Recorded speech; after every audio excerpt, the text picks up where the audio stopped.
C'est donc un débat de clarification que j'appelle le Parlement à jouer son rôle. Et voilà que l'on vient d'entendre que Jean-Marc Ayrault, c'est la nouvelle de la journée, nous annonce maintenant qu'il va faire une réforme fiscale. Mais c'est quoi le plan ? Ça veut dire que non content d'avoir augmenté de plus de 50 milliards d'euros les impôts des Français et des entreprises depuis 18 mois, on va maintenant tripatouiller dans tous les sens les impôts qui existent déjà. Pas parce qu'on prend de mauvaises décisions à un moment donné qu'on doit tout d'un coup changer de pied pour appeler à un vaste débat. C'est pas le sujet. Il y a trop d'impôts pour tout le monde et que la question c'est pas comment on les répartit, la question c'est comment on les baisse. L'opposition dit que la vraie réforme, ça serait de baisser les impôts. En tout cas, il faudra alors qu'ils expliquent pourquoi ils n'ont cessé de les augmenter, sauf pour les plus favorisés. Non, la vraie question en France, et là c'est une bonne idée, si nous en sommes capables, c'est plus de lisibilité, plus de modernité, plus d'efficacité, plus de justice. On en a besoin.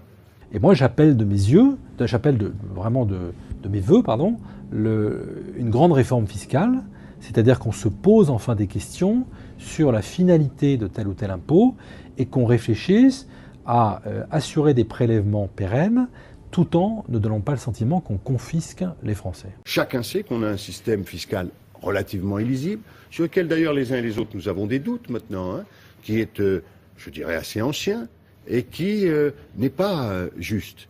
Alors si on est capable de le faire, c'est une très bonne chose. Moi ce que je crains, c'est que cette grande réforme fiscale, elle annonce une augmentation généralisée des impôts. Et ça, les Français n'en veulent plus, ils n'en peuvent plus. Il y a deux hypothèses. Monsieur Durand, juste si je reprends la J'aime façon... bien ce monsieur Durand. Guillaume Durand. En reprenant ce qui s'est passé, on est à la commission des finances. Pendant 3 mois, on pouvait discuter des impôts. Pendant 3 mois, on pouvait se poser des questions sur comment est-ce qu'on change notre système fiscal. Pendant 3 mois, rien.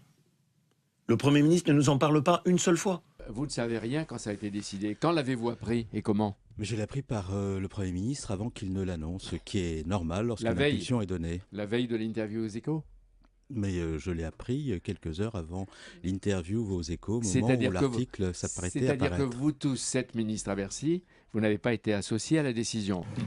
Avez-vous été surprise par l'annonce de la réforme fiscale hier matin par le Premier ministre ? Surprise, comme tout le monde, un peu. Oui, disons-le. Disons-le, mais en même temps, de quoi s'agit-il ?